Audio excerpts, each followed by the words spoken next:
We now go on to item 6 of the agenda, report by the Secretariat on its activities for the period January 2020 to December 2021. And I give the floor to Mr. Adichie. Please go ahead, sir. Thank you, Madam Chairperson. Please refer to document 6. Estimada Asamblea, es para mí un gran placer compartir con ustedes las actividades de la Secretaría llevadas a cabo durante el periodo de los últimos 24 meses, es decir, de enero de 2020 a diciembre de 2021. Como pueden ver en el documento, la Secretaría ha avanzado en muchas áreas importantes para la vida de la Convención, y esto ha sido a pesar de algunos desafíos planteados por la pandemia COVID-19. En áreas del tiempo me centraré solo en algunos puntos clave, ya que en el propio documento se presentan todos los detalles. Por supuesto, estamos dispuestos, tras la presentación, después del almuerzo, a responder a cualquier pregunta que los miembros del comité de la Asamblea puedan tener. Permítame comenzar con nuestra respuesta a la pandemia de la COVID-19, que por supuesto caracterizó nuestro trabajo durante el periodo que nos ocupa. Me complace informar que la Convención pudo continuar en gran medida sus operaciones estatutarias sin interrupción durante este periodo. Esto demostró la capacidad de los mecanismos de la Convención para resistir al cambio y su capacidad para adaptarse a modalidades de trabajo más flexibles. La Secretaría contribuyó a la respuesta coordinada de la UNESCO a la pandemia, realizando una encuesta y publicando un informe posterior sobre la experiencia del patrimonio vivo en la pandemia del COVID-19. Basándose en las recomendaciones de este informe, la UNESCO llevó a cabo actividades de seguimiento en más de 8 países, demostrando el papel del patrimonio vivo para reconstruir mejor. Podrán encontrar más información sobre los proyectos pilotos en la página web de la Secretaría. Se lograron resultados prometedores en cuanto al mecanismo de asistencia internacional de la Convención. Entre enero de 2020 y diciembre del 2021, los gastos vinculados a la asistencia internacional alcanzaron los $2,2 millones, con especial atención a África y a los pequeños estados insulares en desarrollo. 9 estados partes recibieron asistencia por primera vez, lo que apunta a una constante expansión del alcance geográfico del mecanismo, ya que estos estados representan el 56% de las solicitudes concedidas durante el periodo del informe. La Secretaría también adoptó una serie de medidas para estimular el uso de los mecanismos de asistencia internacional por parte de los Estados partes, incluyendo un video dedicado y una caja de herramientas para solicitar asistencia técnica. Hay copias de la caja de herramientas disponibles en las mesas fuera de la sala plenaria. Asimismo, habrá una presentación sobre esta caja de herramientas, como lo mencionó Fumiko hace un rato, en un evento paralelo el miércoles 6 de julio de 2 a 2:45 en la sala 9. A significant achievement of the reporting period were the advancement made in the global reflection on the listing mechanism.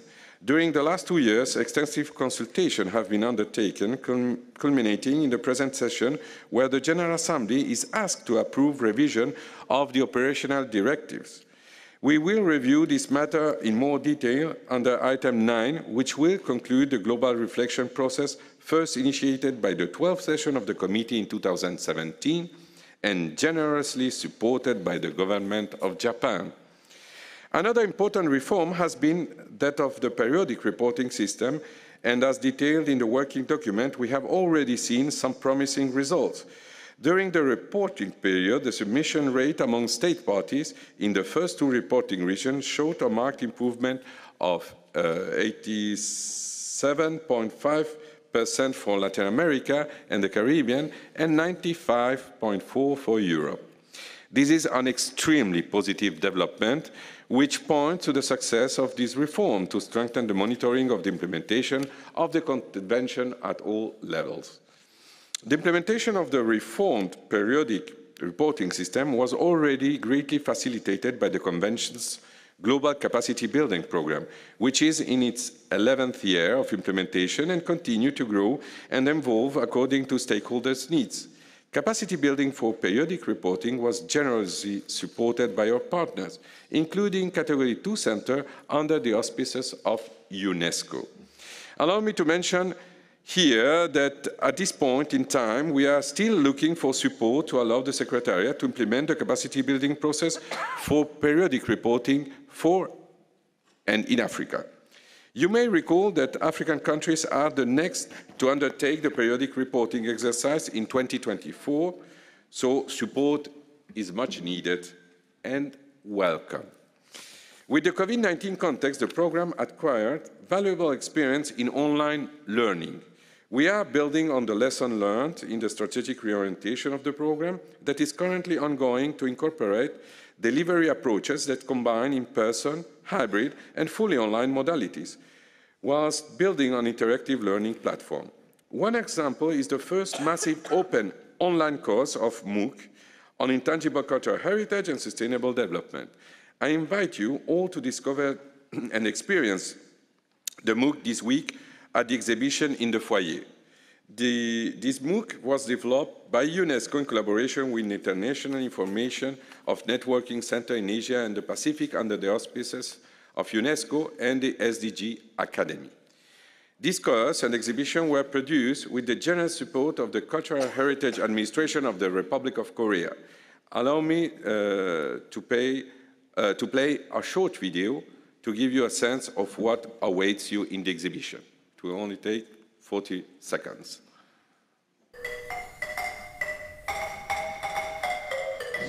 Hello, my name is Tim Curtis, and I'm the Secretary of the 2003 Convention for the Safeguarding of the Intangible Cultural Heritage. And welcome to this first UNESCO Massive Open online course. Hello, my name is Cristina Amezcua Chavez, and I am a researcher at the National Autonomous University of Mexico. By taking this course, you will gain a better understanding of intangible cultural heritage and its relations with sustainable development, while exploring examples and experiences of communities from around the world. This course brings together lead thinkers and facilitators in the field from around the world. That was only a preview, so you can see it after. In the past 2 years, the Global Capacity Building Program has further broadened its thematic area of expertise into new areas, such as intangible cultural heritage and disaster risk reduction. A new approach was developed and is now under implementation in 5 small island and developing states, bringing together the cultural practitioners, policymakers, and disaster risk reduction specialists.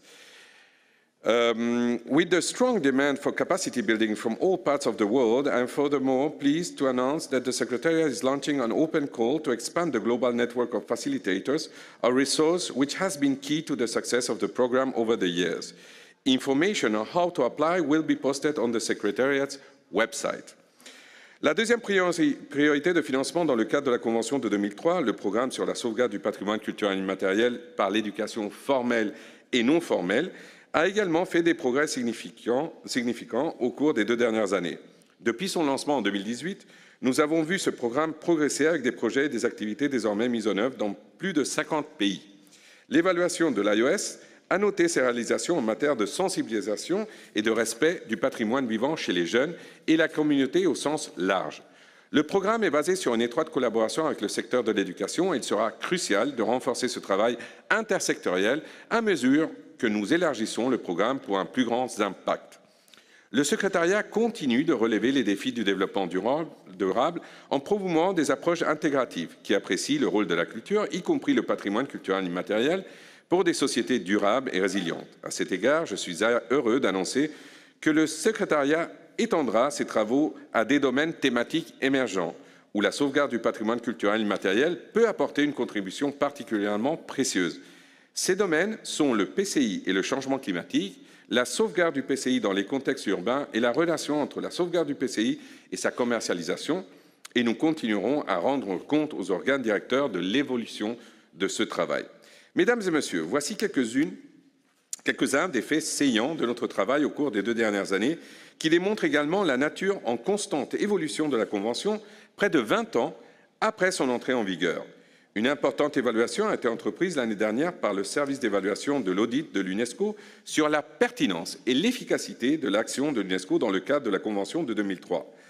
L'évaluation a révélé qu'en tant que deuxième plus jeune convention culturelle, la Convention de 2003 a été l'une des plus réussies. notamment parce qu'elle a réussi à sensibiliser à la nature distincte et à l'importance du patrimoine vivant. Cependant, dans le même temps, cela montre que la Convention risque d'être victime de son propre succès, avec des demandes croissantes dues au nombre croissant de demandes statutaires, mettant une pression croissante sur le Secrétariat. Je crois que cela, vous l'avez entendu depuis les dernières assemblées, donc il n'y a rien de neuf. À cet égard, l'évaluation recommandait d'établir des priorités pour l'utilisation des ressources limitées du Secrétariat de la Convention de 2003 est très importante à prendre en compte. À ce stade, il est temps de faire le bilan des réalisations de la Convention à ce jour et de réfléchir à ses priorités pour l'avenir afin qu'elle puisse continuer à se développer et répondre aux besoins de ses États parties, des parties prenantes pour la sauvegarde efficace du patrimoine vivant à l'échelle mondiale. In closing, allow me to recall some of the most noteworthy achievements of this reporting period. The Secretariat organized 20 statutory meetings for the General Assembly, the Committee, the Bureau, and the Evaluation Body. Launched a consultation among 200 experts, held 3 expert meetings with 34 participants, and 3 sessions of open-ended intergovernmental meetings with participation of 97 countries in total to propose adjustment to the listing mechanism. Implemented the first regional cycle of periodic reporting in 2 regions.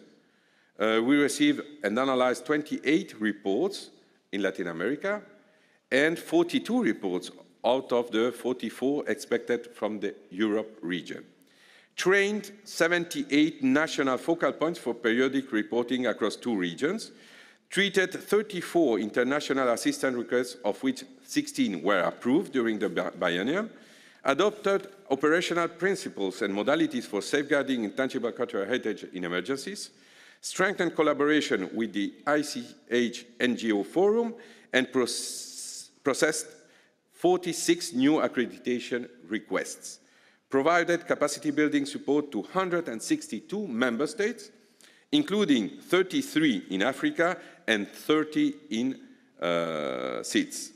Trained 83 members of the facilitators network, of which more than half were women.